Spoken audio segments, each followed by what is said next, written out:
Bonjour à terre tous. J'ai- J'étais avec Michel Fouquet que nous allons passer 1 heure et demie ensemble. Michel Fouquet, un maristaire, un instituteur. Vous avez là en photo quelqu'un que j'ai eu la chance de rencontrer. On a beaucoup conversé, on s'est beaucoup écrit. Mais comme Michel Fouquet est mort en 1995, c'était avant Internet. On avait quand même le téléphone, c'était inventé, mais on n'a pas eu l'occasion de se rencontrer très souvent. Mais je suis allé chez lui, entre autres. Et puis, c'était quelqu'un de très cordial, très cordial. On est dans la région d'Amiens, la grande région d'Amiens, mais c'est à Amiens qu'il a beaucoup résidé une grosse moitié de sa vie. C'est là qu'il a fini ses jours. Alors, difficile de retracer sa biographie précise.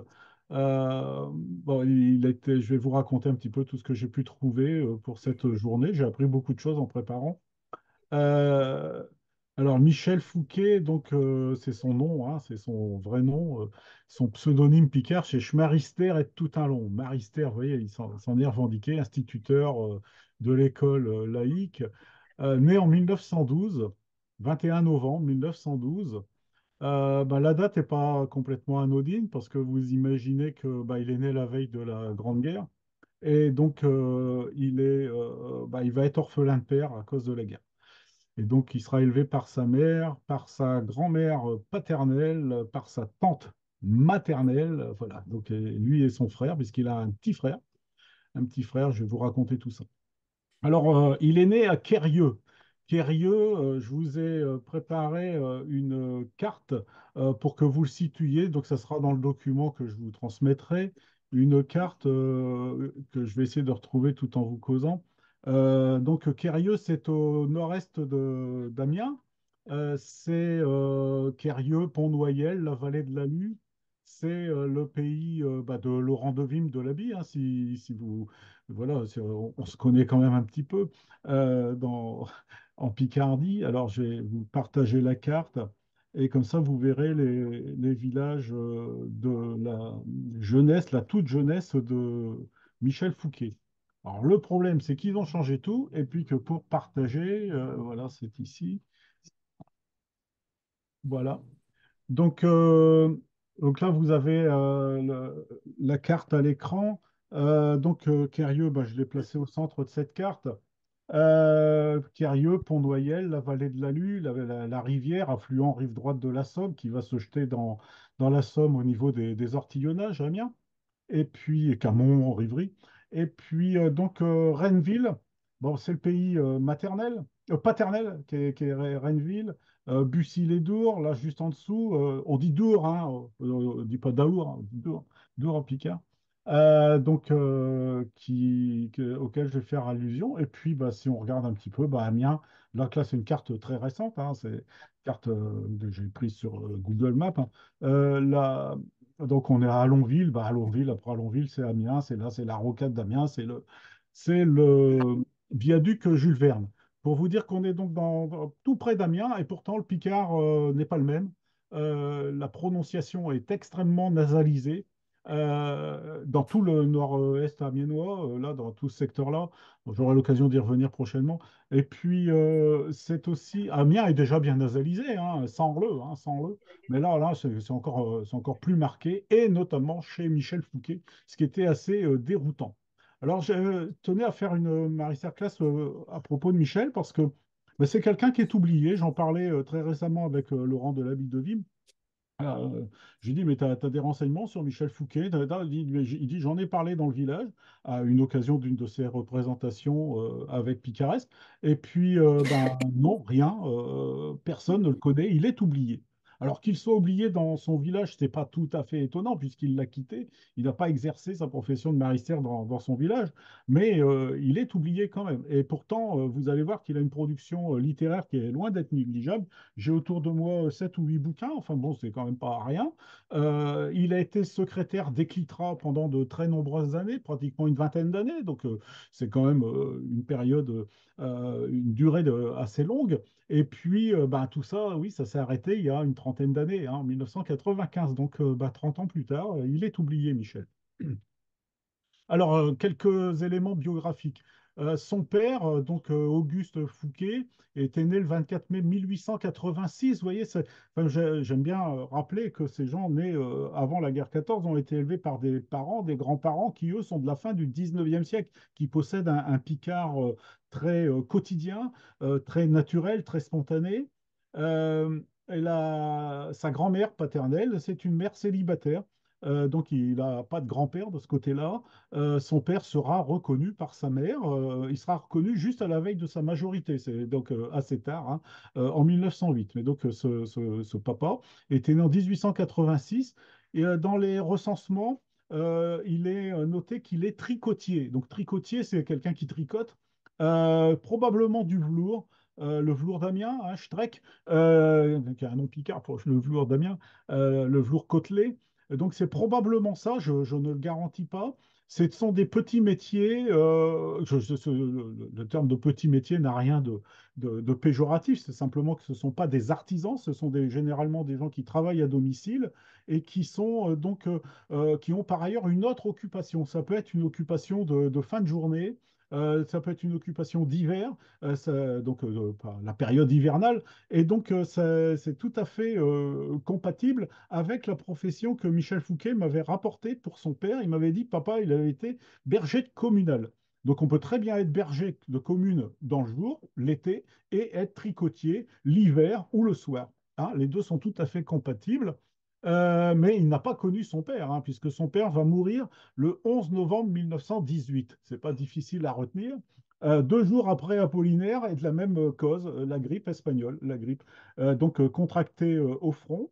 Sa veuve sera avertie du décès d'Auguste Fouquet un mois plus tard. Et donc, en 18, en gros, c'est le cadeau d'anniversaire de Michel Fouquet, puisqu'il est né le 21 novembre. Et, pour ses 6 ans, il a appris que son père était décédé.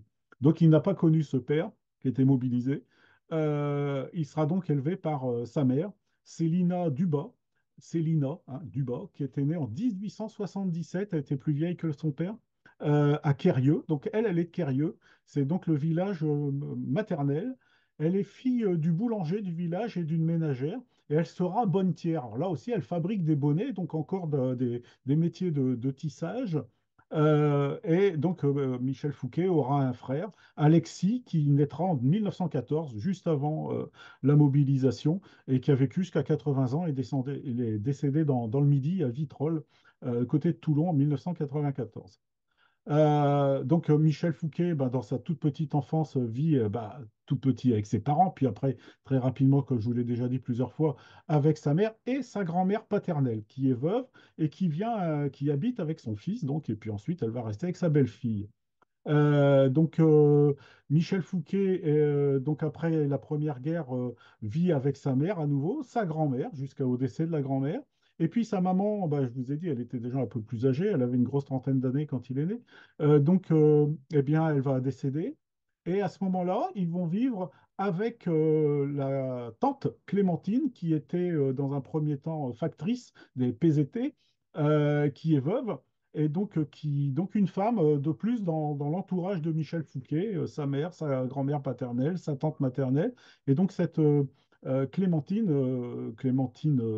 donc sa tata, eh bien, elle est couseuse de châles. Vous voyez les métiers un petit peu, je veux dire, c'est une époque qui est complètement révolue, hein, évidemment, mais donc on parle souvent de ces activités semi-rurales, à proximité de la grande ville, probablement pour des entreprises qui vont être amiénoises et qui vont venir chercher du travail à domicile, comme dans le Vimeux, ça va être des clés, comme à Beaucamp-le-Vieux ou à Neuville-Coppegel, ça sera des rempailleuses de chaises, par exemple. Voilà. Donc, une couseuse de châle, un tricoteur, une maman qui, elle aussi, est bonnetière. Euh, Étant orphelin de père, Michel Fouquet est donc pupille de la Nation et bien souvent, bon, il faut aussi être un petit peu bon élève, ces pupilles de la Nation s'orienter vers l'école normale. Donc il va quitter le village pour l'école normale vers 1930, il n'y a pas la date exacte. Et puis il va se marier avec une normalienne. Alors une normalienne qui s'appelle Madeleine d'Aigremont. Euh, Madeleine d'Aigremont, elle est née en 1911, elle a un an de plus que lui, elle est née à Abbeville. Mais sa maman, à Madeleine d'Aigremont, est également institutrice, elle est même directrice d'école et elle est née dans le Pas-de-Calais, et donc à Arnes, dans le Pas-de-Calais, Olivier doit connaître. Et puis, cette dame s'est mariée avec un Abbvillois, enfin un Abbvillois, il habitait à Abbeville, Monsieur Brebion. Elle est née Brebion, elle s'est mariée avec Monsieur d'Aigremont, qui était né à Saint-Valery-sur-Somme en 1893 et qui est mort à la guerre 14. Donc en fait, la femme de Michel Fouquet, elle est comme lui, elle est orpheline de père. Une fois marié, Michel Fouquet se retrouve avec une femme et une belle-mère, en plus de sa tante, de sa grand-mère, de sa maman. Vous voyez, il n'y a que des femmes autour de lui. Ils ont quand même ce point commun d'être tous les deux orphelins de père. Et puis, ils vont exercer leur métier d'instituteur. Et dans un premier temps, je pense, c'est pas certain que ce soit le premier poste, mais ils seront, c'est éventuellement le deuxième poste, ils seront en poste à Canda, à côté de Doulan, Bernaville, Doulan. Ils seront en poste à Canda, dans une école où il y a trois postes. La directrice, c'est Madame d'Aigremont, la belle-mère, et Michel Fouquet et sa femme, Madeleine, sont instituteurs à Canda. Ils vont avoir plusieurs postes dans le département de la Somme. Et leur belle-mère à la retraite, va habiter Amiens. Elle décédera à Amiens en 1959, si je ne me trompe pas. Et puis, ils vont être exercer instituteurs à Domar. Alors, je ne sais pas. Je n'ai pas trouvé si c'était Domar-sur-la-Luce ou Domar en Ponthieu. J'ai un petit faible pour Domar-sur-la-Luce. Je ne sais pas pourquoi, mais aucune preuve. Euh, et puis, à Kanda, je vous l'ai dit. Et puis, ils vont également finir leur carrière à Amiens, à l'école de la rue Delpech, où ils seront en 1961. C'est d'ailleurs la photo que j'ai diffusée tout à l'heure, c'est une photo de l'équipe pédagogique de la rue Delpech en 1961, mais ils y seront antérieurement. Et puis, à Estrée-de-Niécourt, dans le Santerre, Estrednico. Et je parle de ce village, puisque Michel m'en avait parlé, pour vous dire que ce village est tout au long de la route de Saint-Quentin et tout en longueur. Et donc, il m'avait dit textuellement, j'ai employé tout un long de la route et de Saint-Quentin. Et donc, tout un long, et son pseudonyme, c'est Schmarister et tout un long. Voilà. Parce que moi, je pensais qu'il avait pris tout un long, parce qu'il y a un autre village tout près de Pont-Noyel et compagnie qui s'appelle Tout en cours. Je me suis dit, oh, en plus, c'est tout à fait l'esprit de Michel Fouquet, hein. Les jeux de mots, les blagues, les sous-entendus, c'était permanent chez lui. C'est le plaisir, hein. Il faut d'emblée se dire que c'est quelqu'un qui ne se prenait pas du tout au sérieux. Qui était très sérieux par ailleurs, mais qui ne se prenait pas du tout au sérieux dans son écriture, donc il aurait très bien pu le faire tout en long, tout en court, hein, voilà. Non, mais non, c'est tout un long parce qu'il a donc, c'est en mémoire de ce village de Estrée-de-Nicourt. Ceci dit, Estrée-de-Nicourt n'est pas du tout dans l'Amiénois, c'est vraiment tout près de Péronne, c'est dans l'est du département de la Somme. Son Picard n'est pas du tout marqué par les endroits que je vous ai cités, que ce soit dans le Ponthieu, avec Canda, que ce soit donc avec Estrée-de-Nicourt ou même Amiens. Non, non, son Picard, c'est celui qu'il cultive, c'est celui de Quérieux, c'est son Picard maternel, c'est le Picard de son village. Il le cultive, je dirais presque hors sol, puisqu'il n'y vit pas. Il n'y a pas beaucoup de contact avec Quérieux. C'est un village fantasmé, comme beaucoup des écrits de Michel Fouquet. Il signe Schmarister tout un long ses productions en picard, mais il a quasiment autant, si ce n'est davantage, de productions en français, de poésie essentiellement. Et il a, pour le picard, je m'intéressais que au picard, bien entendu, pour le picard, il a l'habitude de parler du village de tout un long. C'est Quérieux dans sa tête, c'est tout un long, voilà, donc c'est un village complètement fantasmé. Et puis, il a toujours cette expression qui revient, que vous connaissez peut-être, Heurbat c'est Othon. Donc, je donne quand même l'explication de Heurbat c'est Othon. Les Othons, ce sont les épis de blé qui ont déjà été battus, hein, donc ce sont les gerbes qui restent au bout de la paille. Et Heurbat c'est Othon en picard, c'est rebattre les épis de blé qui ont déjà été battus afin d'en récupérer les ultimes grains de blé qui pourraient rester dedans. Voilà, ça c'est le sens premier. Le sens second en picard de rebattre ses otons, c'est ressasser ses souvenirs. Mot à mot, ça pourrait, bien, mot à mot, je veux dire, la transcription de la phrase pourrait être celle-ci. Donc, Herbat et Othon, ressasser ses souvenirs.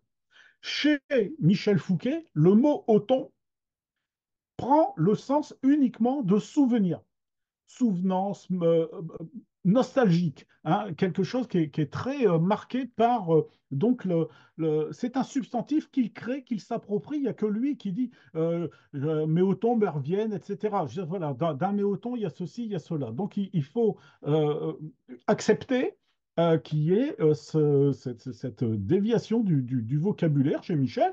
C'est tout à fait son droit, hein, d'autant plus qu'il l'explique.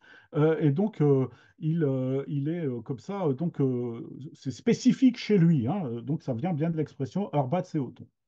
Un petit mot donc, sur son village de Quérieux, selon ses dires.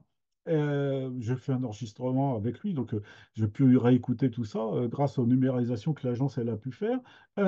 Quérieux, son instituteur, donc quand il était tout petit, là, en 1918, 1920, disait que l'étymologie, c'est une étymologie populaire, hein, de Quérieux, ce serait le cher rieux, ma ker rieux, mon cher ruisseau, ma chère petite rivière de l'Alu. À prendre là aussi avec des pincettes, hein, comme bien souvent dans l'étymologie comment, populaire. Michel Fouquet sera décoré des palmes académiques. Et puis, donc, il a au moins eu une fille qui est décédée en 1985, au mois de mai 85, et qui avait deux enfants. Donc, il a une descendance. Je n'ai pas pu retrouver la vie de décès de Michel et de savoir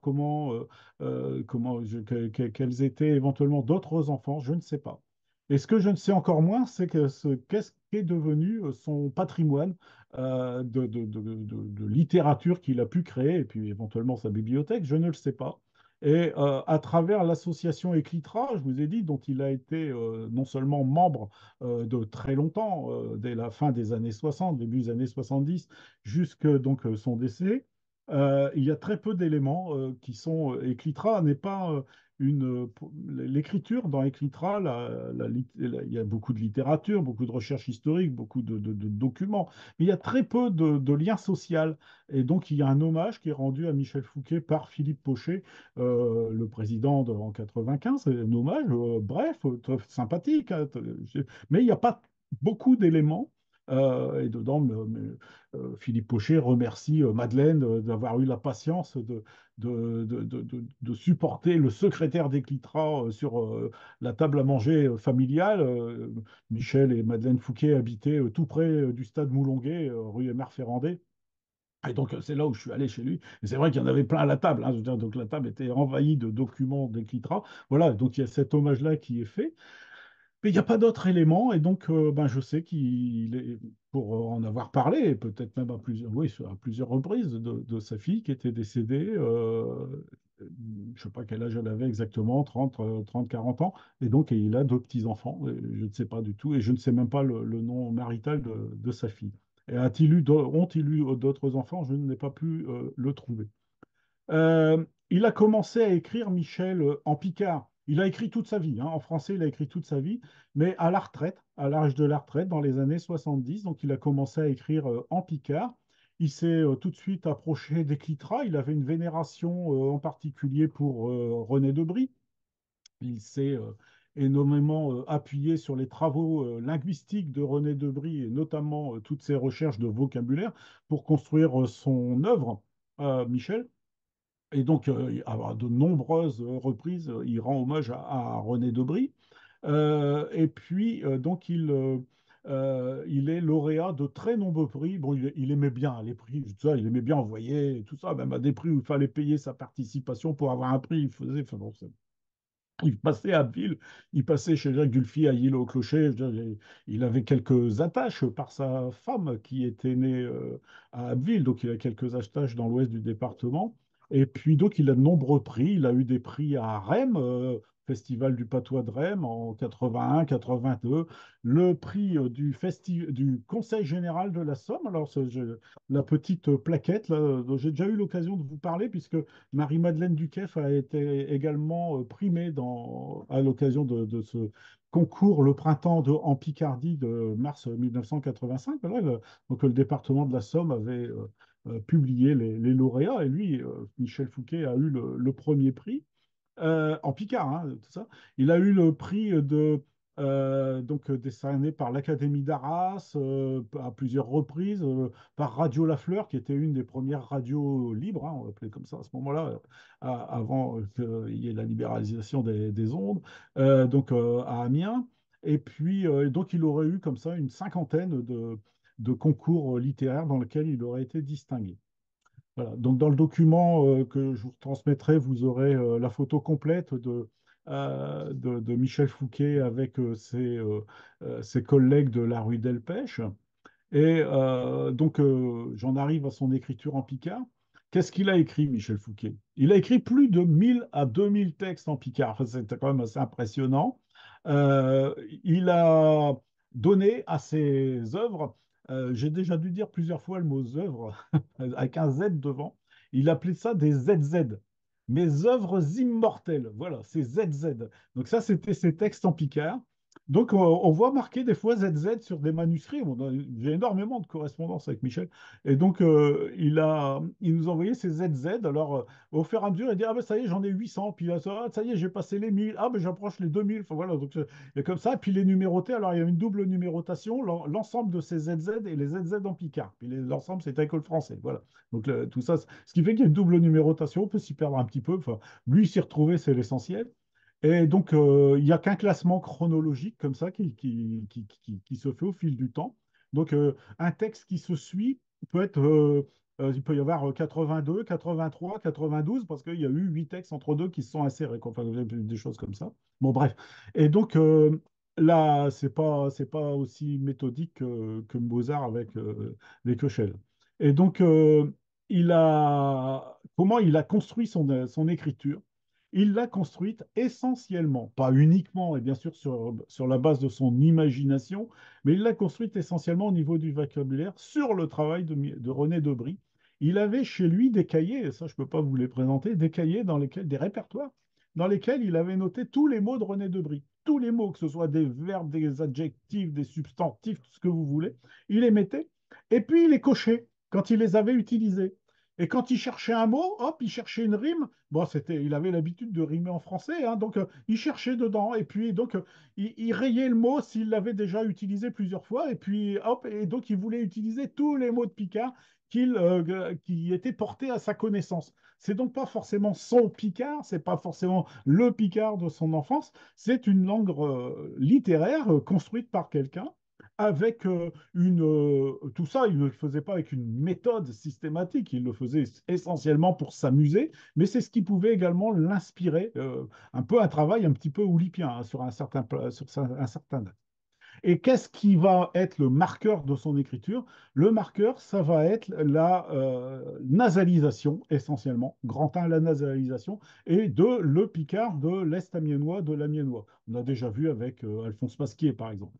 Et donc là, pour le Picard de l'Est amiénois, on a les infinitifs du premier groupe qui sont en I ou en I, ou quand ça fait aigu ou ER en français, ou ET éventuellement, mais plutôt ER seulement. Donc on a le son I. Hein, du C, du sel, ça devient du si, voilà, des choses comme ça. Et donc, les verbes du premier groupe sont systématiquement à l'infinitif en i. I. Voilà, donc là, c'est quelque chose qu'il faut entendre, hein, vous entendrez un petit peu. Et puis, la nasalisation, elle n'est pas marquée sur les en comme à Amiens. Elle va au-delà de ça, elle va sur les u, les e finaux des mots. Et donc, mafieux, ça devient mafieux. Voilà, mafieux. Et lui, il n'écrit pas mafieux, il écrit mafionne. Donc ça devient très compliqué à lire. Il écrit donc fiu, F-I-U, et mafieux, mafieux. On pourrait l'écrire F-I-E-U, éventuellement fieu, fieu, peut-être avec un accent sur le U. Et puis lui, c'est fionne, F-I-E-U-N, si on lit comme ça. Donc c'est fieu. Et c'est très, très profondément nasalisé, et il le cultive. Et plus il vieillit, dans son écriture, et plus il marque cette différence-là. J'ai fait des lectures croisées là, de pas mal de ses productions. Je me dis, mais plus ça va, plus il en rajoute, quoi. Je veux dire, enfin, je lui donne pas tort, hein. Je veux dire, c'est sa manière de voir les choses. Et donc, les sons sont très sourds. Et donc, à l'oral, il les possède, mais un peu moins qu'à l'écrit quand même, hein. Quand on a des enregistrements de textes qu'il a écrits, il prononce pas aussi fort. Et j'en parlais aussi avec Laurent Delaby pour lui dire comment tu prononces Kerio Picard. J'ai Thierry, Thierry, Thierry, Thierry, Thierry, Thierry. Et lui, c'est Thierry. Voilà. Hein, je ne sais pas si vous entendez bien avec les micros et tout ça. Thierry. Voilà. Et donc, il en rajoute une couche. Voilà. Donc, c'est son marqueur. Ce qui peut peut-être expliquer un petit peu la distance qui soit prise avec un lectorat ou les auditeurs qui se retrouvent pas trop dans son écriture parce que c'est assez perturbant à lire, hein. Si on n'a pas le code, ça marche pas très bien. Euh, on va voir ça bientôt. Peut-être même tout de suite d'ailleurs, parce que je vous ai. Donc là, je vais vous lire un. Comment. Alors, c'est là. Je vais vous lire un texte qu'il a mis. Je vais vous le mettre à l'écran, bien sûr. Hein. Euh, donc, dans Tout un long les otons, alors, je vous présente l'ouvrage. C'est un ouvrage chez Equitra. C'est 1989, pas son premier ouvrage, mais il se trouve que l'introduction à Tout un long les otons. Alors, là, le titre, oui, je voulais le dire tout à l'heure, je le dis maintenant. Tout un long les otons, donc le village, les souvenirs, hein. Il y a énormément de nostalgie chez Michel Fouquet. Là, je veux dire, pour le coup, on peut vraiment dire qu'il y a vraiment le temps perdu, le temps passé, les vieux métiers, etc. Euh, Sans faire de psychanalyse de comptoir, il y a ce côté aussi de l'absence du père. Donc, c'est un village qui est dans sa tête, hein. C'est pas forcément le village. Bien sûr, il y a le village de son enfance, il y a celui dans lequel il a joué dans les caniveaux, dans les rues qui n'étaient pas encore goudronnées, tout ça. Il y a ça. Mais il y a aussi ce côté-là. Et donc, dans cet ouvrage de 89, il explique ce qu'il en est de Tout un long et de son écriture. Donc, le plus simple, c'est que j'essaye de vous lire à sa manière euh, son, son introduction. Quoique je n'ai que tout un long. Donc, qu'est-ce qu'il en est de tout un long? Hein, de où ça vient? Chez les d'hommes d'ouvrage, il y en a quand même bien un pouer. Ils sont sans doute souvent à demander Yuk ketwe perchi tout un long, perdant leur temps à Kashi, d'acheter calendrier chez Armono, su chez Carte, jusqu'à Laine. Donc là, c'est son côté exagérateur, blagueur, hein. On cherche dans les calendriers, dans les almanachs, les Armono, et puis sur les cartes jusqu'à sur la Lune. Où est-ce que se situe euh, euh, tout un long. Les mots français qui sont entre parenthèses, ce sont ses explications à lui, hein. Elles sont bonnes, hein, mais c'est pas moi qui les ai ajoutées. Vous voyez, on a calendrier, hein, cachi, le verbe du premier groupe, chercher, hein, cacher, cacheux dans le vimeux, cacher dans le vime. Calendrier, voilà, on a cette prononciation. Asseriez, donc les gens ont cherché, Asseriez, ils n'ont rien trouvé. Pour une bonne raison que je manchon, qu'on construit une spoyonlo, chez ma comprenouer, ou plutôt en y mettant blanc dans le dimanche, et une imagination que je n'avoue une flep tout le lot de c'est avec Mathieu.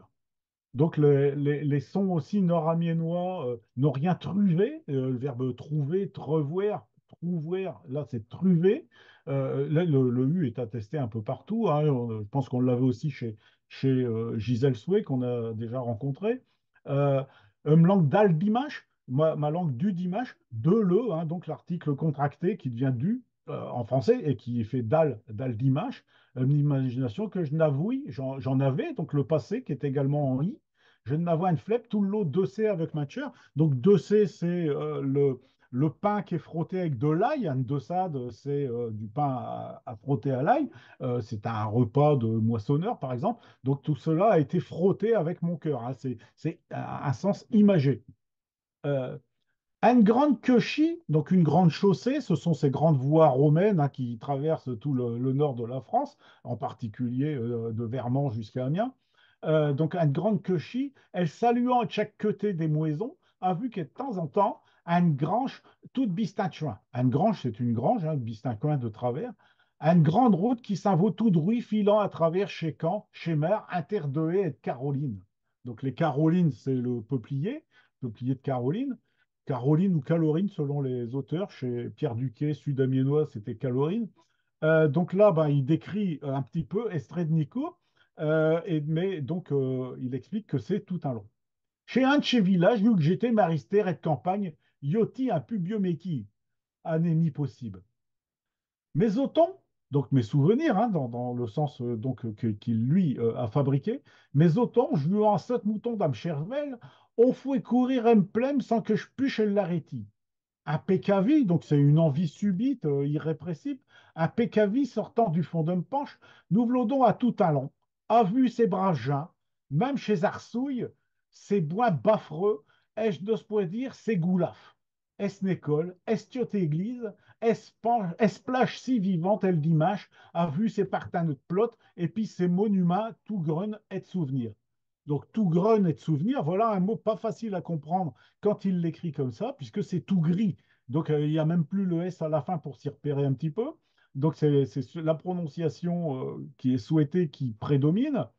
Les parties de plot, ce sont les parties de jeux de plot, donc les jeux de balles. Donc dans la région de Kérieux, c'est le ballon au point essentiellement, mais dans le Santerre, ça pourrait être la balle à la main, par exemple. Donc voilà, c'est l'ensemble des jeux de plot Picard, des sports Picard.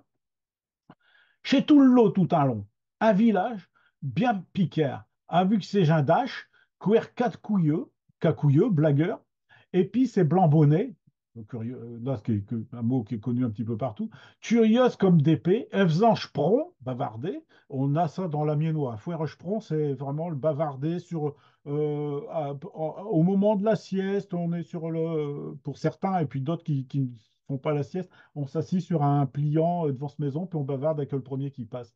Hein, faisant je prends, si je peux le porte. Bref, un village qui ne vit point défuncti, parce que je l'ai assaisonné à vu un mollet de fantaison, histoire d'effranchi chez Boutane. Donc il dit pas boutinette, hein, il dit Boutane. Jiemen, Osen, alors vous voyez là, on est à ce niveau-là, hein, à ce niveau-là. J'y ai mis également, j'y ai mis aussi, hein, donc les i viennent des on hein, aussi, les codes sont pas aisés. Jiemen, Osen, à Morcieux de Mature, Dem Jones, pour Echésion et de Méliseux, ils brettent et perles de bonheur. Hein, les yeux, les yeux hein, de mes lecteurs pleurent de perles de bonheur. Il y a des belles images poétiques comme ça, on sent que c'est quelqu'un qui sait, qui connaît des codes de la poésie, de la prosodie française, classiquement française. Il ne s'agit point d'un roman, rien ne se suit. Rien ne se suit. Hein, ce n'est pas un roman, le livre que vous allez lire. Au povi machi, pouvez que machi, attends, peut-être qu'il manque un C là, par la fin, si bon vous semble. Tout ce que je voudrais, c'est que ma charabia, il ravigote un mollet chez Perlage et nous taillons, nous une langue et que j'ai chuchi dans mes biberons, pour faire revivre mes sentiments du temps, où que j'avoue fouet de mon école tout un long, echtieur des schlamm de ce village. Donc il avait transformé l'école de tout un long en cœur, en âme du village. Et ça, c'est ce qu'il a fait en tant que pédagogue et qu'il transpose donc dans son village imaginaire. Bon courage à tous ceux qui voudraient me suivre d'acheter voyette nous bonne Picardie, Picardonne pour fêter ces 1000 ans. Donc, si les plus anciens d'entre nous se souviendront qu'on avait fêté les 1000 ans de la Picardie, qui était plutôt d'ailleurs le Milan capétien que le Milan de la Picardie. La Picardie n'existait pas du temps du Capet. Donc, là aussi, c'était une volonté assez marquée par le conseil régional de Picardie de l'époque. Et donc en dessous, je n'ai fait que de reproduire la page, je n'ai pas construit ce document. Ami lecteur, donc il y a un avertissement au lecteur. Amen liseux, si vous préférez. Amen, c'est ami. Hein. Je vous souhaite bon courage si vous avez l'intention de dépiocher le parler de mon enfance, celui avec lequel s'expriment encore les taillons de Quérieux, donc les ancêtres, les aïeux, où domine le son nasal un, bien difficile à traduire phonétiquement. Il reconnaît lui-même qu'il a des difficultés à traduire par l'écriture le son un. Amusez-vous donc à répéter une comptine du temps où j'étais encore un nasu. Et donc la comptine qui va suivre, c'est un texte qui revient plusieurs fois dans les écrits de Michel Fouquet. C'est vraiment une comptine, là, pour le coup, qu'il a dû chantonner avec ses camarades de classe étant tout gamin. Chez demain, je donne, aux hérons du Plaisonne, offrons des tchoufusen, à vue des bâtons de Séon. Donc, nous ferons des petits fusils avec des bâtons de CU, hein, Séon chez lui, donc du sureau. Sachez qu'à Tchérion, les verbes du premier groupe ont le son i, cantis, proumni, etc. Mais sachez aussi que j'ai puisé beaucoup d'expressions typiquement de chez nous dans ma lexique de notre langue, car notre langue est aussi riche, aussi variée que l'habit d'Arlequin, et c'est pour cela qu'elle ne doit pas mourir. J'ai mis à votre disposition toutes les traductions nécessaires, donc ça, il les donne dans le texte comme vous l'avez vu au-dessus. Puisse-t-elle vous inciter à lire jusqu'au bout mon modeste ouvrage qui n'a qu'un but, vous amuser bien sûr, mais aussi faire tressaillir les fibres secrètes de votre cœur. Bon, et ça n'a qu'un but, mais il en donne deux, bon, c'est pas grave.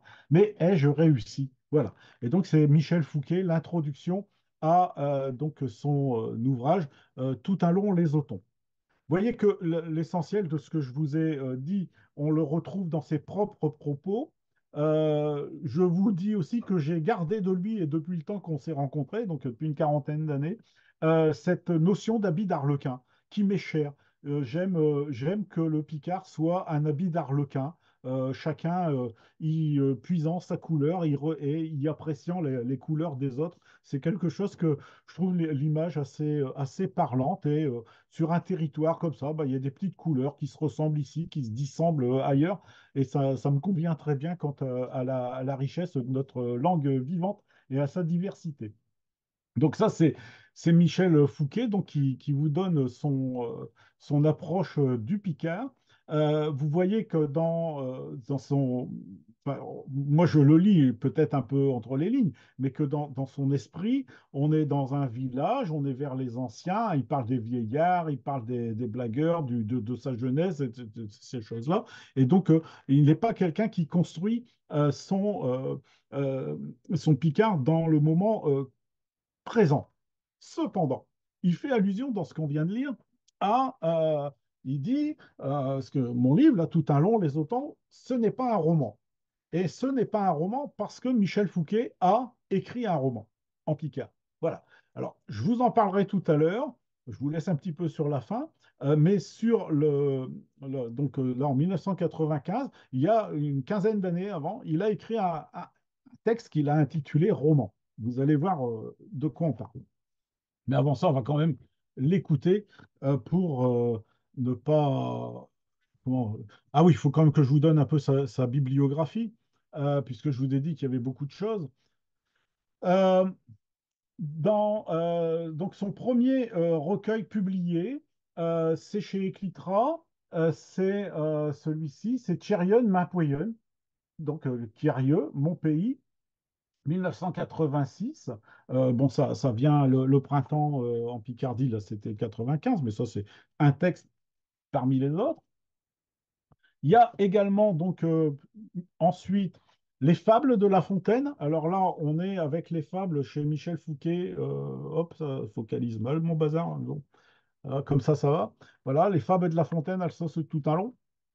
Donc ça, c'est un travail à partir des fables de La Fontaine, comme le titre l'indique, mais un travail de plaisanterie.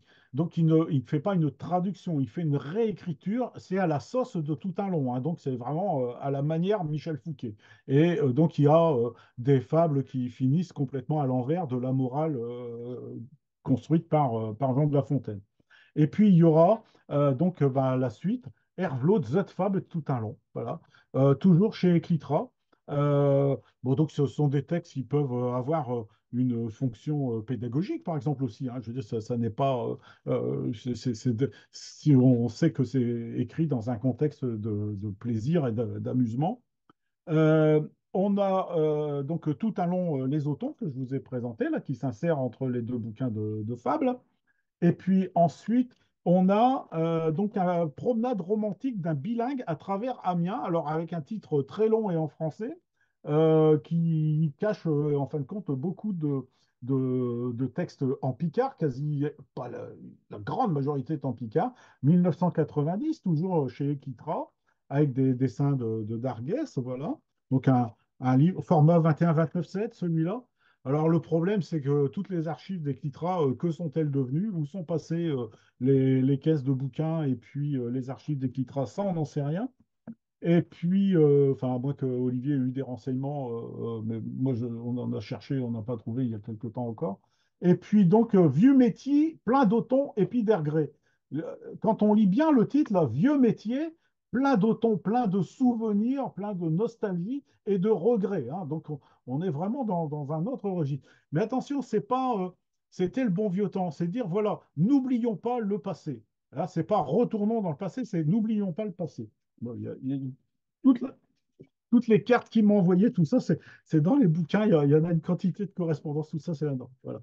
Donc ça, voilà les livres, les recueils plus exactement, qu'il a publiés. Et puis, il y a quelque chose que je voudrais vous signaler, c'est que une édition faite par le Courrier Picard, donc au début des années 80, le Courrier Picard avait commencé une petite collection. Il y a eu je crois, quatre bouquins. Il y en avait sur la fleur, il y en a eu un sur la bataille de Crécy, un sur Jeanne Hachette, puis un mien, Son marché sur l'eau. Donc c'est un ouvrage collectif qui est écrit en français. La plupart des textes sont écrits par Jean-Pierre Bergeon, qui était alors directeur de Radio France Picardie, avant France Bleu, hein, il y a 40 ans. Et donc les textes de Michel Fouquet sont les seuls textes en picard, donc ils sont quatre.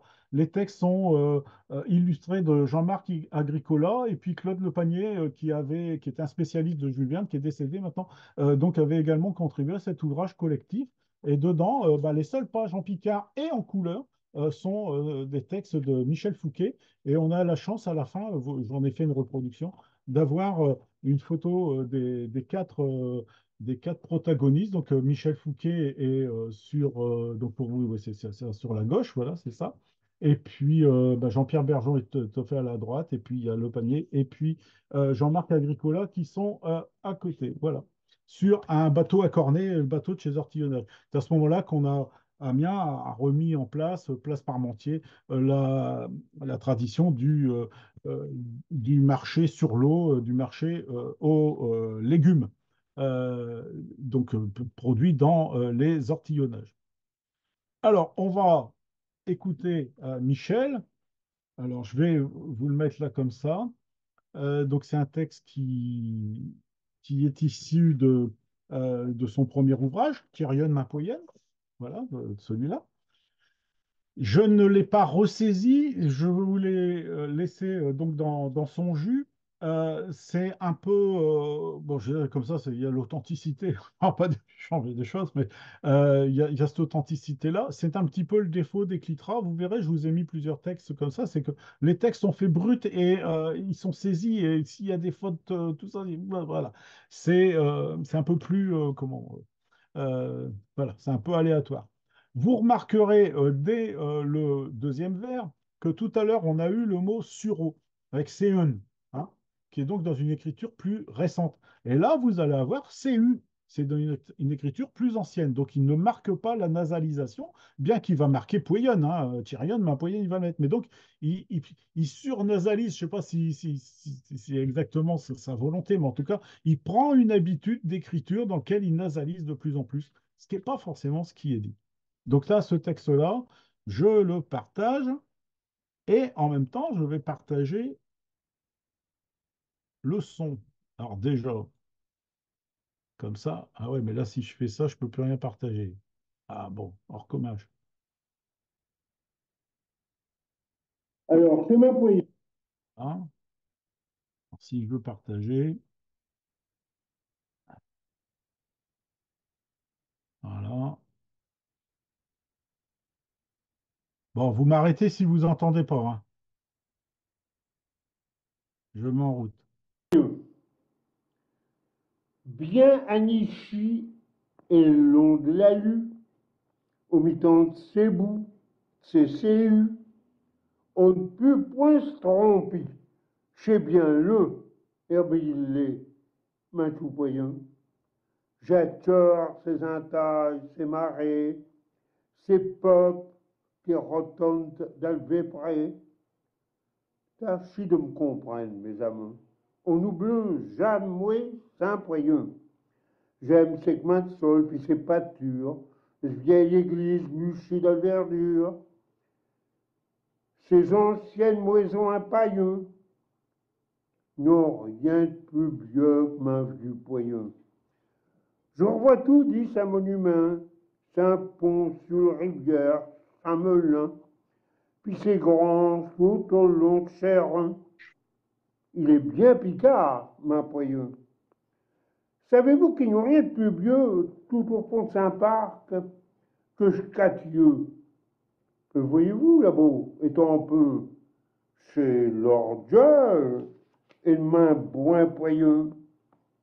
Mes autos volent d'atouche et juin, plume d'école, exagrette tout plein, jusqu'à ce cimetière d'Alrun de Bussin, d'où dorment tant de braves jeunes mains poyeux. Ah ouais, et je l'aime bien, ma village. Demain tu retient un rude plage. Si je peux voir peine et le travailleux dans cette maison et de ma poyeux. J'y attends les si de mes fins, de mes illusions, et qu'un jour pince, et je me l'imagine qu'il est à me tout seul, ma tueur poyeux. Si tu prends un moulet de minçon, puis de me veut un air retournant, non, on ne sera jamais des vieillerons et que ces souvenirs de ma poyeux.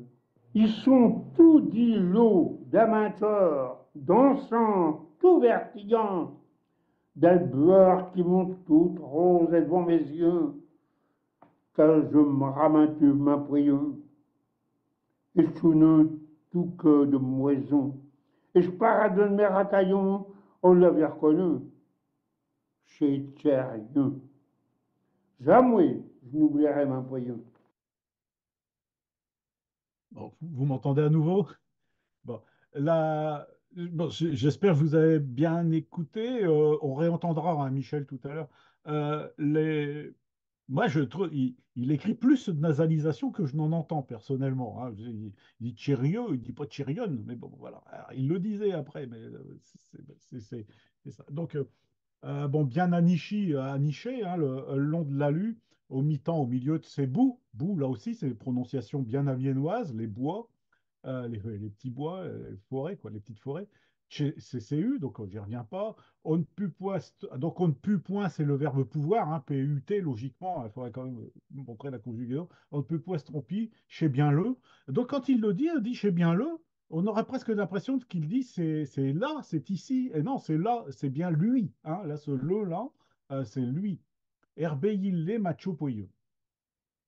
Jetcher ses intailles, donc j'aime, hein, Jetcher, vous verrez tout à l'heure, si vous l'avez remarqué, donc il va parler du cœur, là c'est j'ai cher, hein, je chéris, Jetcher ses intailles, ses marais, donc alors là il l'écrit un petit peu à la Dobry, donc on n'a pas la nuance avec le AIS qu'on pourrait avoir autrement, c'est PUP. Donc là, donc les PUP, là, c'est tout à l'heure, on avait donc les Carolines. Donc là, pareil, c'est le peuplier. Enfin, c'est l'espèce globale générique des peupliers, c'est PUP, qui rotonte dal Vépré. Alors, il écrit Vespré, mais il a prononcé Vépré. Donc il l'écrit à la française, tout en étant donc sur une prononciation où le S s'estompe.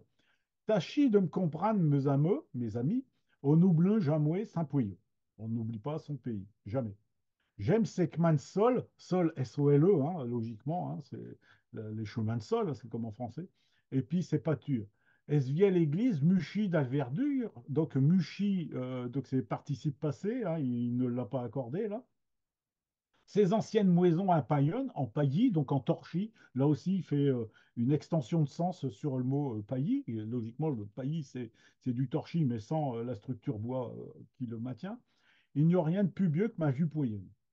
Je revois tout dit, c'est un monument. Il emploie tout dit, c'est assez fréquent, hein, donc toujours, hein, c'est pas rare du tout, y compris dans la Somme. Saint-Pont-sur-Rivière, Saint-Melun, Moulin.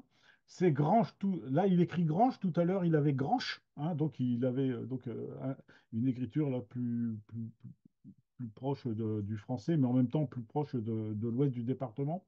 Tout au long de Chéronne, les rues, hein, il est bien Picard, Mapouilleux. Savez-vous qu'il n'y a rien de plus vieux tout au fond de Saint-Parc que je catieux. Il ne nasalise pas, hein, pourtant il pourrait, cation, il pourrait. Hein. Le voyez-vous, là-bas, étampi, dressé, hein, ben, le château il est dressé, c'est l'orgueil de ma boin donc c'est la fierté, l'orgueil de mon village. Mes otons, donc mes souvenirs, volent da touche et chuin, la prononciation de coin amiénoise au sens large du nord-est amiénois. Tu vois. Puis m'école et que j'ai regrette tout plein jusqu'à le cimetière. Donc, le cimetière, c'est masculin chez lui. Généralement, c'est féminin. Euh, D'ach cimetière, d'Alron Bussen, donc dans la rue de Bussu. Bussy, c'est Bussy-les-Dours, hein, dont on a parlé tout à l'heure sur la carte. Youk dorm, You, nord-amiénois aussi, là où, hein, You, Youk dorm, te tente brave Jeanne Mapoyen. Ah oui, je l'aime bien, ma village. Donc là, il met village, hein, il aurait pu mettre tout à l'heure, pareil. D'un matcheur, voilà le tueur, c'est pas le même tueur que tout à l'heure avec Aimé, mais on va retrouver. Il tient à une rue de plage. Si je pouvais rependre à nouveau, hein, repeindre le crémaillon, la crémaillère, rependre la crémaillère d'Alchot Moison et de Mapouilly. Donc si je pouvais à nouveau revenir, réinaugurer la maison de mon village. J'y étends les cils de mes naissance, mes illusions, et quand j'y repasse, et je m'imagine qu'il est un meun, qu'il est un moi, qu'il m'appartient, un meun tout seul, Matcher Pouyen. Donc là, on revoit mon cher village, hein, Matcher Pouyen. Vous voyez la différence avec Tcher, deux vers, trois vers au-dessus. Chez Tipoin, un mollet de Massan, un mollet un petit peu, puis d'Emven, ma vie, un héros tournant, heureux, forme très amiénoise aussi pour heureux. Non, un ne sera jamais des vieilleronnes, donc des vieilleries, des vieuxetés, on pourrait presque dire, et que chez souvenir, elle m'impoyonne. Donc, vous voyez, il peut mettre auton et souvenir dans le même texte. Hein. Ils sont tout d'îlots d'amateurs, dansant, tout vertillant. Vertillant, c'est qui ont de la sève, qui sont euh, bien remuants. Dans le bueur, la bueur, c'est la vapeur. Donc là, ce sont les brouillards hein, qui montent toutes roses et devant mes yeux quand j'ai ramassé ma poignée. Donc c'est faire se buer, c'est faire la lessive. Donc c'est la buée en français aussi. Et puis la buanderie en français, on a que ces deux sens-là. Et donc la vapeur qui monte toute rose devant mes yeux quand je me ramatuve ma poignée. Mes yeux, mes yeux en français. Estu nœud tout que de maison, donc le petit nœud tout chaud de ma maison. Esh paradon de mes rataillons, donc le paradis de mes trisaïeuls. Olavir konen chez Tcherion, vous l'avez reconnu, c'est Tcherion. Jamais je n'oublierai ma poyenne. Je n'oublierai pas mon village. Ce qu'il a d'ailleurs, ce qu'il a, il a tenu parole, il n'a jamais oublié son village. Alors, bon, donc faut apprécier Michel Fouquet comme ça, en l'entendant, je pense que c'est quelque chose qui est plus tangible. Si on n'avait pas d'enregistrement, on aurait du mal à bien comprendre à la fois et son intonation, vous avez entendu, hein, la rythmique qui est très classique à ce niveau-là. Il y a pas, c'était un instituteur, hein, il a appris des récitations à ses élèves. Hein. On a le ton qui est un petit peu là. Bon, on va essayer d'écouter un autre texte. C'est super Attends, bon. attends, attends, attends, Michel, attends, une minute, il est plus pressé que lui. Alors, c'est quelque chose. Bon. Donc un texte sur un vieux métier, les équerdonneux, donc les gens qui enlevaient les chardons dans les plaines pour à une époque où on traitait à main d'homme, hein, on binait les betteraves, mais on pouvait aussi les chardonner donc pour que les graines avant le 14 juillet obligatoire hein, par la loi pour que les graines ne s'envolent pas au vent et n'aillent pas essaimer au sens étymologique du terme. Alors, on va partager le texte. Je vous ai mis un dessin que j'ai récupéré d'un échardonnoir en acier extra, bon, pour qu'on voit un peu. Donc, c'est un long manche, hein, pas la peine de se baisser. Et puis, donc, avec Jean-Luc, je t'interromps parce que je crois que tu partages pas le bon écran. Ah, bah alors, je vais partager le temps écran, c'est pas grave, j'ai rien à cacher. Vous savez, mes écrans. Merci, c'est bien. Merci. Hop, le bon écran. Voilà. Donc, vous avez là les chardonnoirs là donc au bout d'un long manche. Hein, voilà, donc c'est pas le catalogue Manu France, mais ça pourrait être à peu près ça. On va écouter le début, on va pas écouter, vous aurez l'occasion de lire tout le reste. Donc c'est un texte qu'il nous avait donné à Chancheron, il nous envoyait des quantités de textes, et puis après il l'a repris dans Du métier plein d'automne et d'Earl C'est ces cardonneux. Le moment est de voir ces cardons qui poussent les pudrucs chez Mahon, d'assez blé puis d'assez avane, pour ces ça, c'est d'être et c'est traîne. Il ferait te mourir tout ce qui pousse. Au sein, quand le travail y pousse, Saint-Cy envoie bien vite au plot, comme de femmes, stallées de Capernote.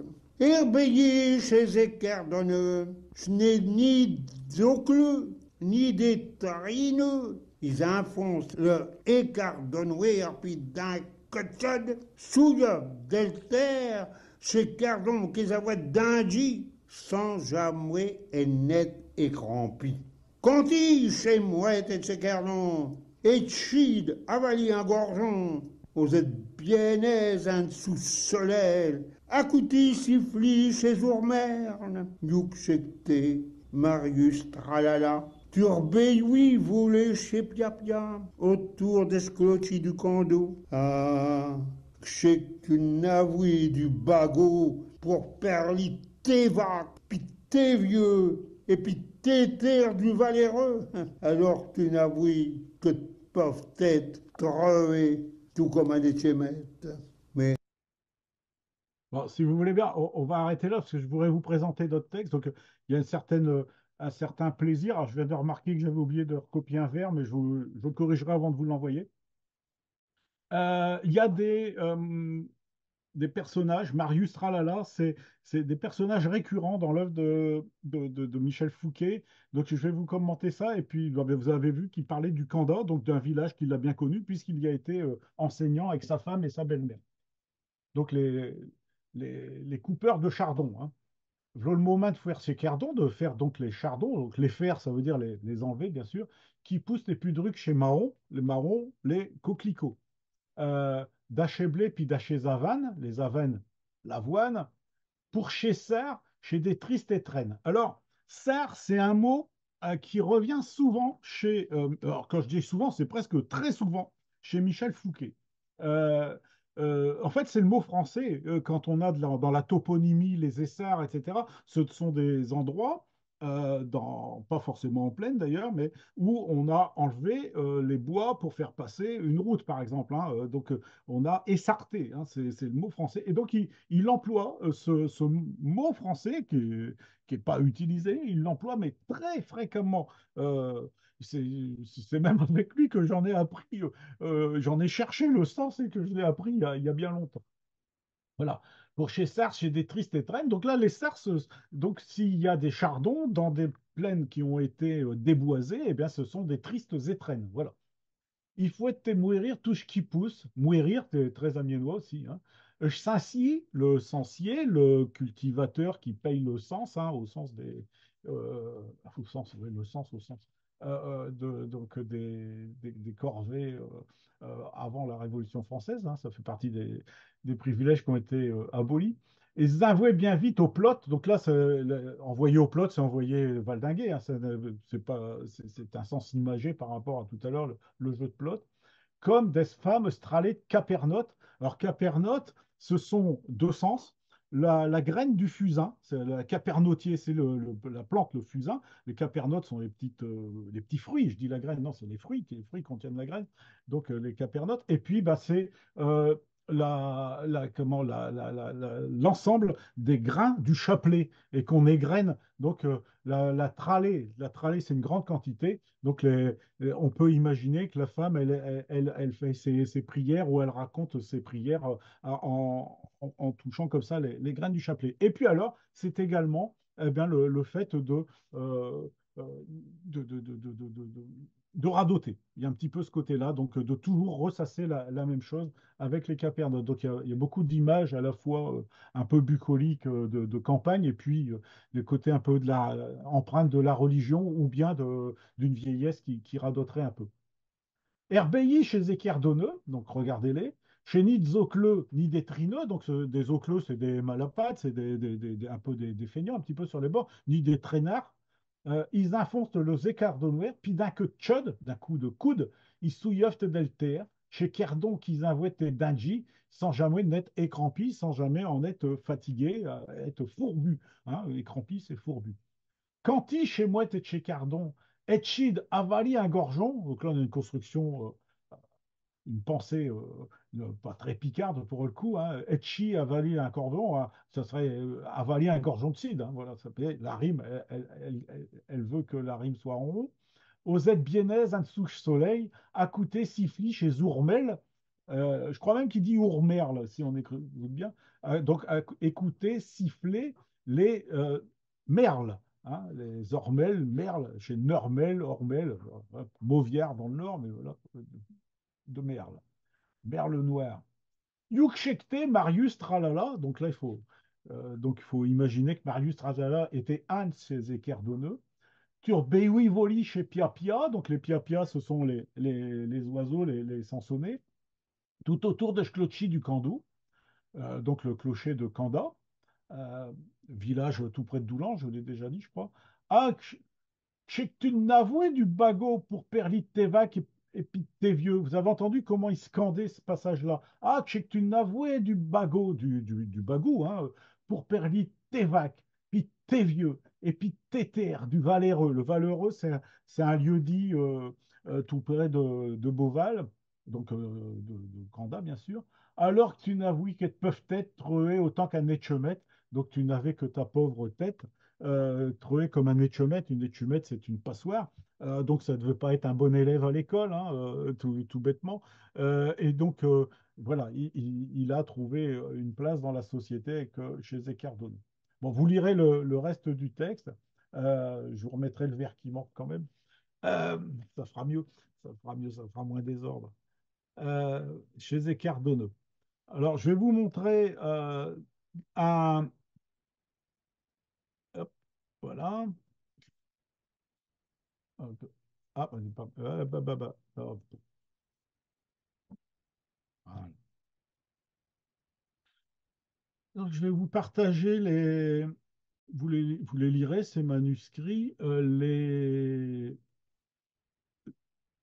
courrier Picard, la publication du courrier Picard. Alors, je voulais l'agrandir, mais il n'a pas voulu. Alors, je vais le faire à la main comme ça. Voilà, comme ça. Vous voyez, donc, oh là, il réagit pas bien aujourd'hui. Voilà, donc vous avez en couverture, ça c'est la- l'aquarelle de couverture. L'écriture n'est pas celle de Michel Fouquet, c'est celle de Jean-Marc Agricola. Et Jules Marty-Sullieu, chez Bathieu à Cornet, chez Vaillant Ortillan, Pidel Plage par Maquis, chez un morcieux et nous pieux un fichi d'âge passé, laissez-vous, laissez si vous tcheur, on vous a ramatuvri. Voilà. Donc, lisez a vu que vous tcheur, on vous ramatuvri. Donc, lisez avec votre cœur, vous vous souviendrez. Et donc, la place Parmentier, pour ceux qui ne sont pas Amiens, c'est là, tout près de l'église Saint-Leu, hein, c'est dans le quartier Saint-Leu, c'est là où il y a le marché sur l'eau, qui se refaisait au tout début des années 80. Et vous avez les quatre auteurs qui sont là. Et puis, sur la page d'à côté, sur l'autre moitié, donc vous avez un des textes. Il y a deux autres textes encore, Schmarty-Sullieu, donc là de Michel Fouquet. Mais ça, je vous laisserai le lire. C'est pas, comment, c'est pas très compliqué. Je trouve ça c'est agréable. Si vous avez une imprimante couleur, ça sera d'autant plus beau.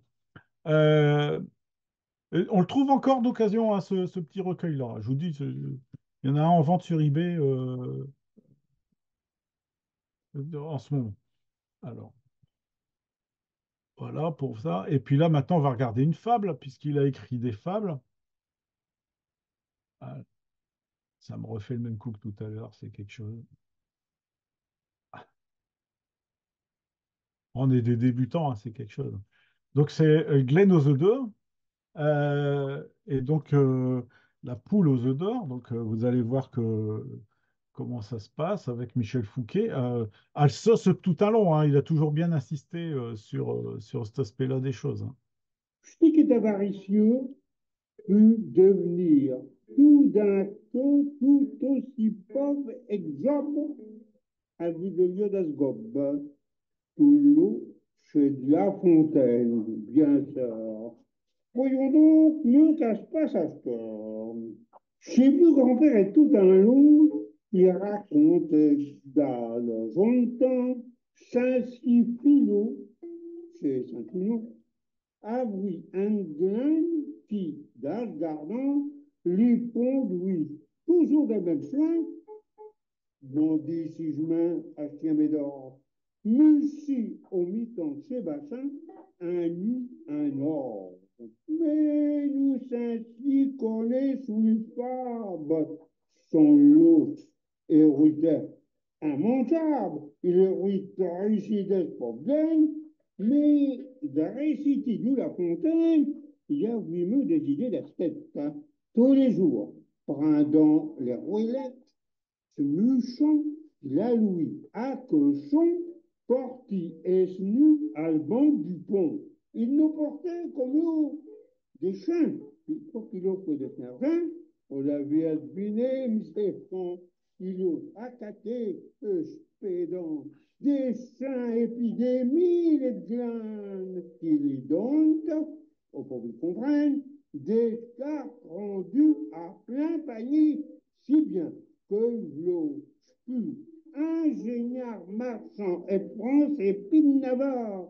Il vint ses jours, dit recta, dans ses casernes, pour ses soldats, il en vint à chez CRS qu'on besoin de force pour botter ses fesses, chez eux qui fournit ses cantines, chez Resto du Cœur, chez usines, il n'envoie jusqu'au Vatican, you que je pas plus prête un manon.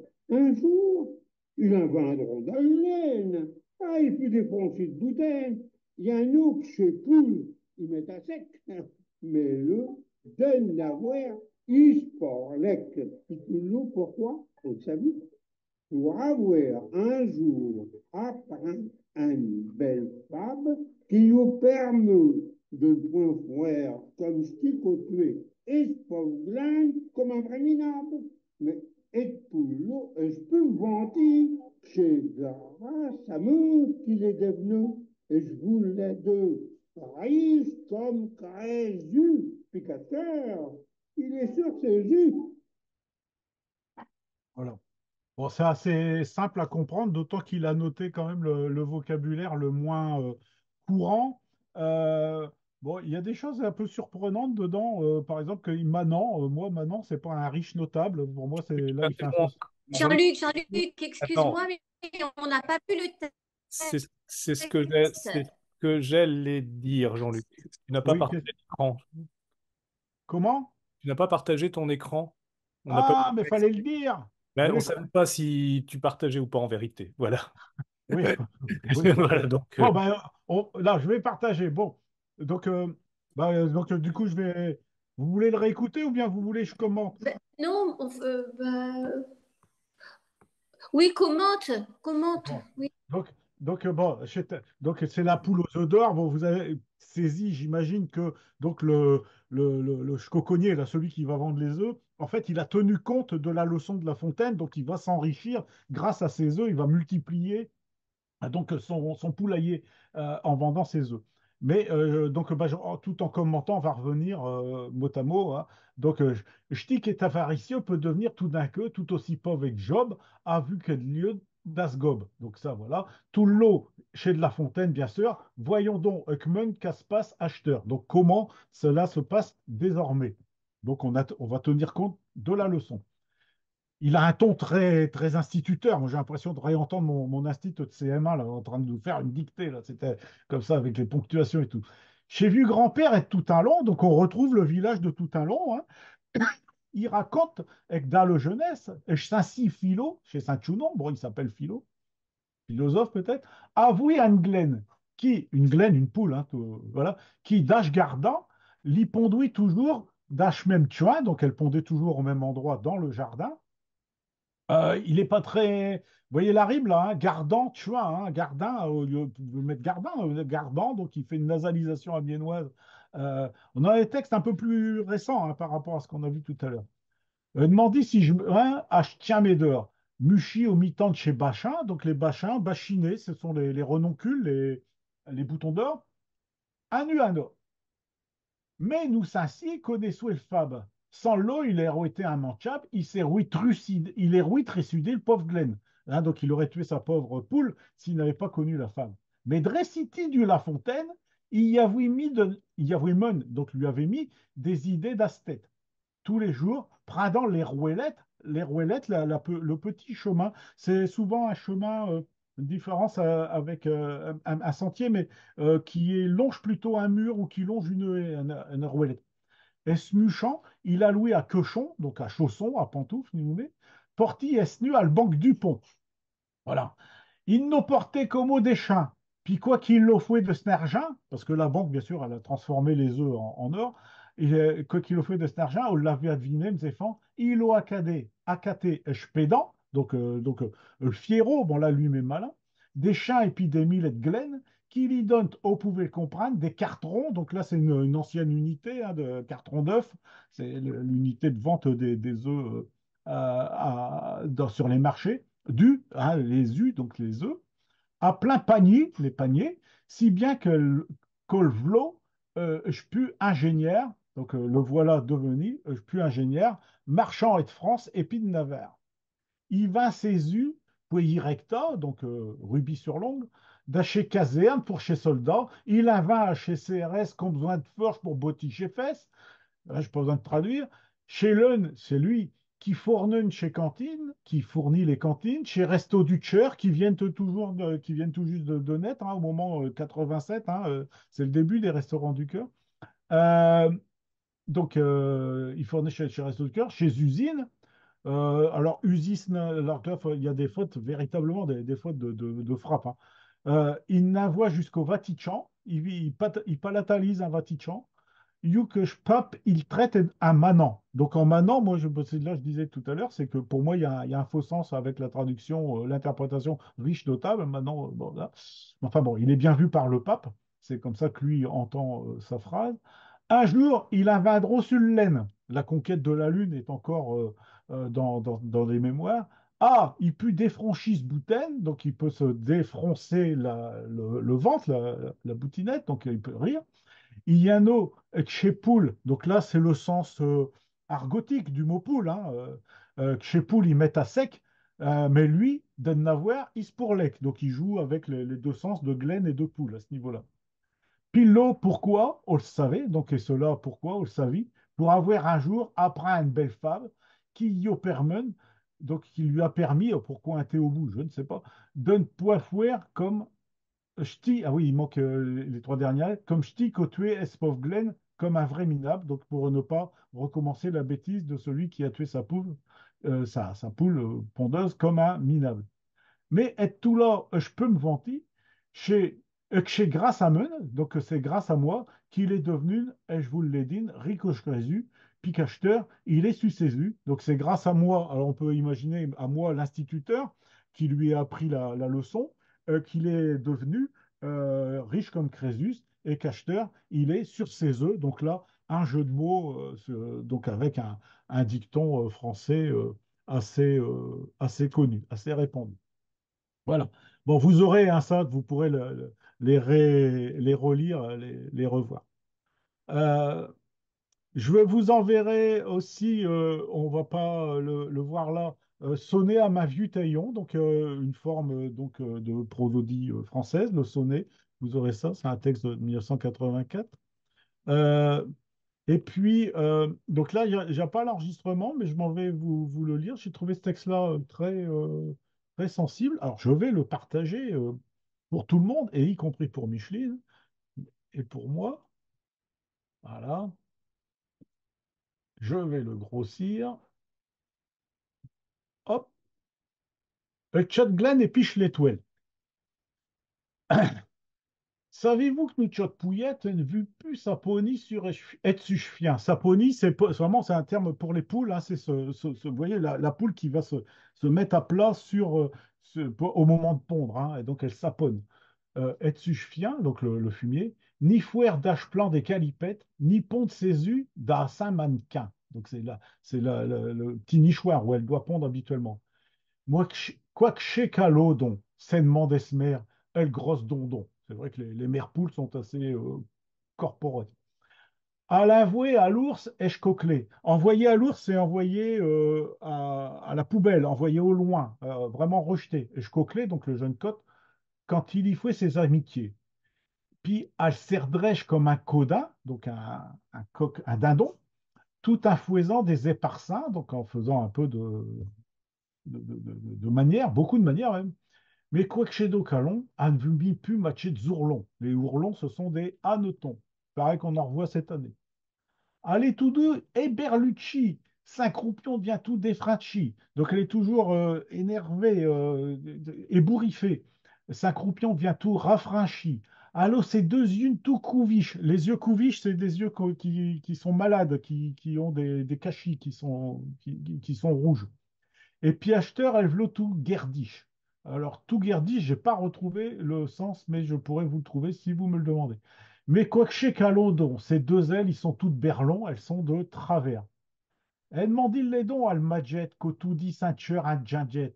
Alors là, il y a une forte palatalisation en guinguette, hein. Un ginget. L'autre jour, à Yoden Astorel, afin de se déquerchir cervelle. Donc elle s'est libérée le cerveau en disant à l'oreille, mais quoi que chez Calodon, vous que sa vie, disait les dons. Comme vous êtes curieux comme d'épée, je m'avoue tout vous raconter. Un soir, en allant escouchi, à l'autre truvé, elle porte des chepouillis, frémés par échrataillon, précis de magie des ratons.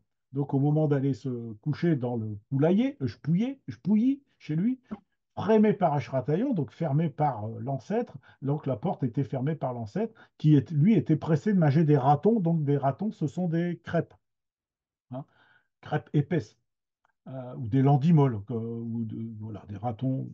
C'est un terme très fréquent, très fréquent. À l'odon passé, est dehors, elle a passé sa nuit dehors, a vu Shkaouin, puis Shkiamé Shkaouin, c'est la chouette. C'est pas le chat-huant, hein, c'est chat-huant qui est une transformation du mot kaouin. Je le dis à chaque fois, je le redis à chaque fois. Kaouin, c'est le mot d'origine, un mot picard, hein, qu'on a gardé, qui est d'origine celtique, hein, qui est pré-romain, comme mot, avant le latin. Mais tout d'un coup, arbeillant ciel, à l'oven comme des étincelles. Chez toi, un lumignon qui faisait de l'œil labo d'un chevon. Donc, elle est restée dehors avec le chien, avec la chouette, et tout en coup, en regardant en l'air, elle a vu comme des étincelles un lumignon qui faisait de l'œil labo d'un chevon, d'un fond du ciel. Un nos défranchisse boutinette, un nez devenu folle d'astet, d'eshkelo à l'eau découchi, pour, a vu qu'elle, sa chuchonie, donc de ce fait, elle a pris l'habitude de découcher, pour s'achuchonner avec la lumière qui fait des étincelles. Mais le tchot étoile d'Achefon s'infoutouait autant que d'un fromion. Bon, la petite étoile, elle a beau comment briller, elle porte peu d'importance à la tchot Glen. Voilà, donc un fromion, c'est un frémion, c'est une fourmi, hein, féminin en français, masculin en picard, la fourmi, le fourmi, nous. Mais nous pouillettes, un soir d'hiver, you tant les toits tout couverts, nos pu erven estiot étoile. Donc un soir où le ciel était couvert, elle a pu vu sa petite étoile, a crachi un œuf d'esnetchel. Puis, chita un étron, un notre morte d'adhésion. Donc elle en est morte de saisissement.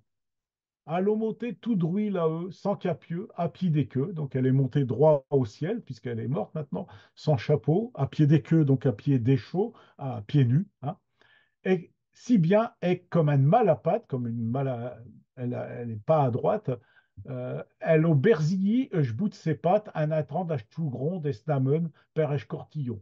Donc elle s'est blessée le bout de ses pattes en entrant dans le petit giron de son ami elle est passée donc par le petit jardin. Chez Glenn, chez Cou, jus de chez Suffien, donc les poules, les coqs, Cou. Les Amiénois aiment bien les jeux de mots avec cou, le cou, donc en dessous de la tête, le coq et tout ça. Ailleurs, c'est co et eux, c'est cou. Chez Pouillette, écoutez-moi bien. Machi chez Dever, mais Casvel, ne vous occupez point des étoiles, on nerouette et de l'affliction, puis tout un tapé de crignon. Donc, petite leçon aux poulettes, écoutez-moi bien, mangez des vers de terre, hein, mais Casvel, donc c'est dangereux, c'est fragile, ne vous occupez point des étoiles. aux Nérouette de la fiction, vous en auriez du mal. Et puis toute une tapée de Grignon, donc une grande quantité de soucis. Voilà. Donc, bon, je trouve que je trouve que c'est des textes bien amusants, je sais pas, c'est bien construit, et puis avec une poésie qui est assez euh, facile à transmettre. Alors, je vous ai alors j'avais ça aussi. Bon, je vous passerai Pujamuello, qui est un texte en prose, parce que là, je vous ai montré beaucoup de textes versifiés. Euh, un texte où on va revoir les CRS qui sont dedans. Il y a le SAMU qui vient, enfin, il y a tout un tas de choses. Et puis, vous verrez aussi que là, il y a de l'imagination. Ça se passe à nouveau à tout un long. Bah, vous aurez le plaisir de le découvrir, ce texte-là, Pujamuello.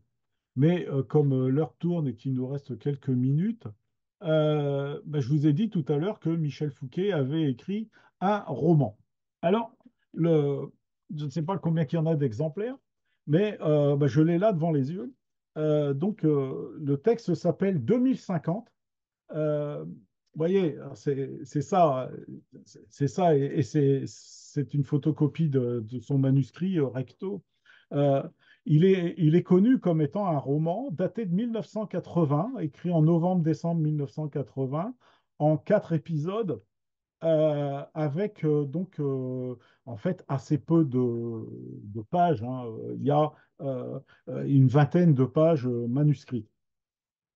Euh, je l'ai, ça fait 2 mois, je l'ai repris.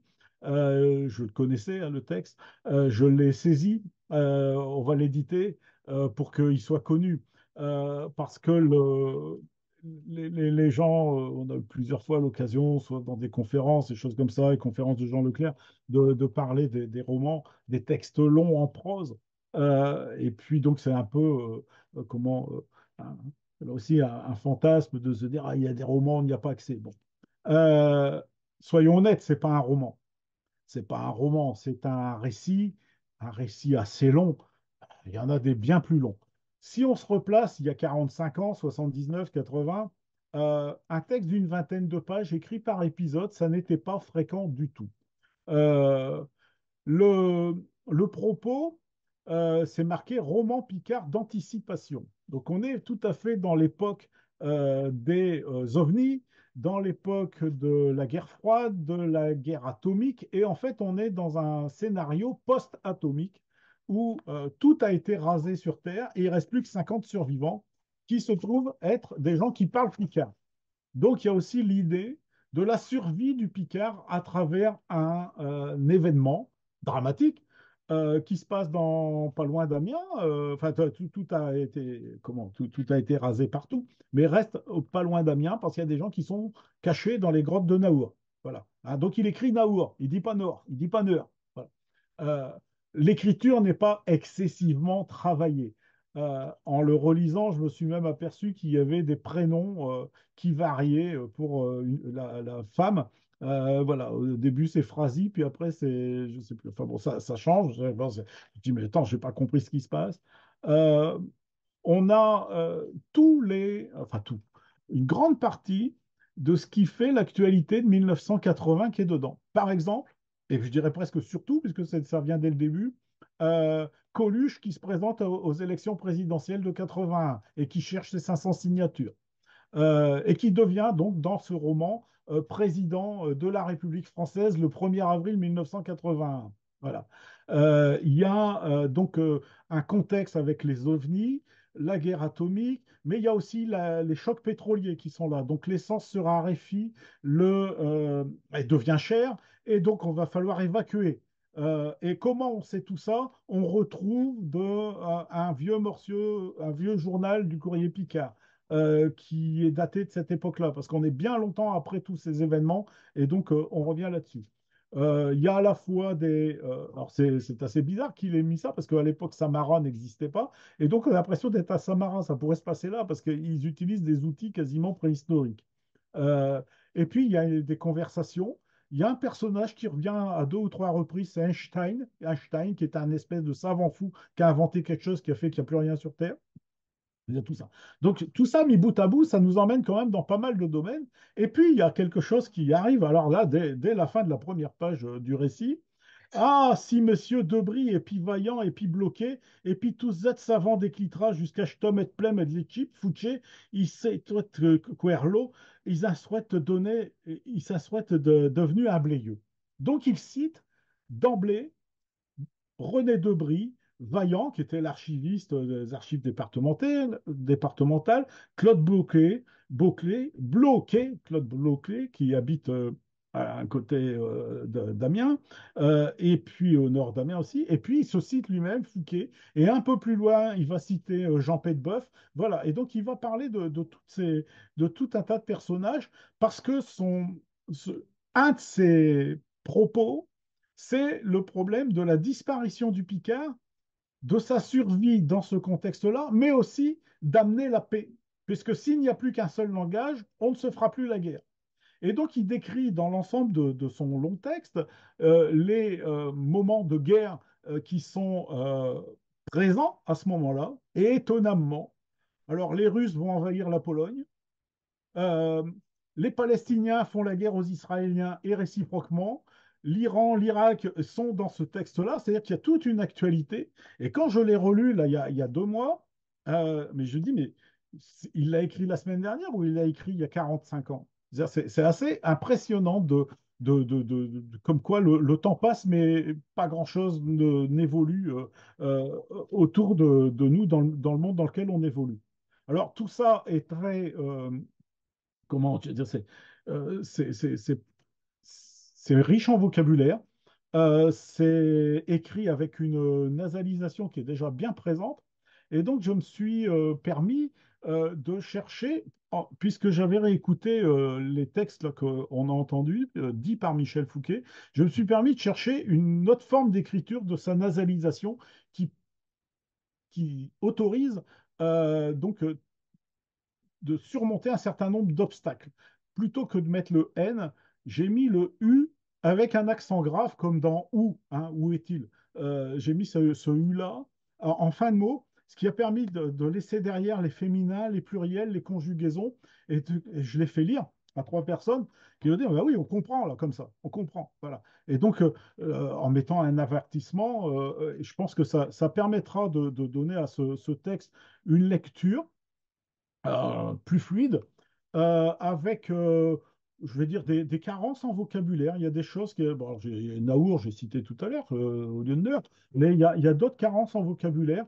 Le texte n'a pas été véritablement réécrit et Clitran ne l'a pas publié, je dirais assez étonnamment, parce que le, j'ai recherché dans toutes les archives des Clitran, dans toutes les tables des matières, il n'est pas dedans. Et c'est étonnant parce que d'une part, c'est pas mauvais comme texte. Et puis, sur un plan, comment, il y a des clins d'œil qui sont faits aux gens de l'équipe des Clitras à plusieurs reprises. Bon, ça n'a pas été publié. Donc, je pense que c'est quelque chose qui ne devrait pas rester inconnu. Euh, on voit aussi sur la fin l'empreinte de la religion dans la pensée de Michel Fouquet. Alors, je ne sais pas où il se situe du tout, hein. Je veux dire, il ne fait pas œuvre de prosélytisme, mais donc il y a la religion qui est là. Et vous voyez, avec tout ce que je vous ai dit là, depuis les ovnis, la bombe atomique, la religion, en passant par l'Iran, l'Irak, la Palestine et l'invasion de la Pologne, la disparition des langues, l'apparition du Picard, les Russes qui vont imposer leur langue à tout le monde, enfin voilà, il y a tout ça qui arrive dedans, dans une vingtaine de pages. C'est quelque chose qui est assez dense, assez touffu, qui n'en constitue quand même pas un roman, mais qui constitue un récit assez long en prose, et puis qui est assez précurseur dans l'écriture longue. Il y en avait assez peu dans les années 70-80. C'est apparu à la faveur. On a déjà parlé le mois dernier avec Jean Leclerc, et puis on pourra encore en reparler avec d'autres auteurs. J'ai parlé aussi avec Eugène Chivot, avec son voyage en Amérique. On est dans cette écriture-là, mais le voyage en Amérique d'Eugène Chivot arrive après le texte de Michel Fouquet, et ces gens-là ne se sont pas côtoyés. Donc, je dis, voilà, il y avait un mouvement vers l'écriture et vers une forme de sauvegarde du Picard à travers le récit long en prose. Voilà, je voulais vous donner cet élément-là. Donc, je vais vous partager les documents que je vous ai présentés aujourd'hui. Et j'espère que grâce à l'heure et demie qu'on vient de passer ensemble avec Michel Fouquet, j'espère surtout que ça sera quelqu'un qui ne sera pas oublié et que si quelques auditeurs de la Masterclass peuvent apporter des éléments, des précisions sur sa famille, sa descendance, ses archives, sa bibliothèque, ben, je crois que ce sera le bienvenu, que ce soit transmis à l'agence, hein, et puis que on puisse comme ça faire valoir l'œuvre de quelqu'un qui a beaucoup travaillé pour le Picard, beaucoup travaillé en tant que secrétaire pour Equitra, évidemment, un travail de fourmi et de coulisses, mais un travail qui a été très important. Et puis, ben, j'espère que on pourra comme ça garder ces sonorités bien trempées que Michel Fouquet et Thierryon, Mapoyon, voilà, donc cette nasalisation, et puis peut-être euh, pouvoir apprécier la lecture de ces textes dans tous les ouvrages, les bouquins, les recueils que je vous ai présentés aujourd'hui. Voilà, je vous ai sûrement fait découvrir quelqu'un pour la plupart d'entre vous. Mm. Et c'était un plaisir de me replonger dans les correspondances. Michel Fouquet, c'était un personnage sympathique, fort sympathique. Ouais, ouais, vraiment quelqu'un d'assez joyeux, assez euh, comment avec plaisir à causer avec des jeunes. C'était beaucoup plus jeune que lui, évidemment, hein. Il aurait pu être mon grand-père, donc ça fait ça. Voilà pour ce soir. Si vous avez quelques questions.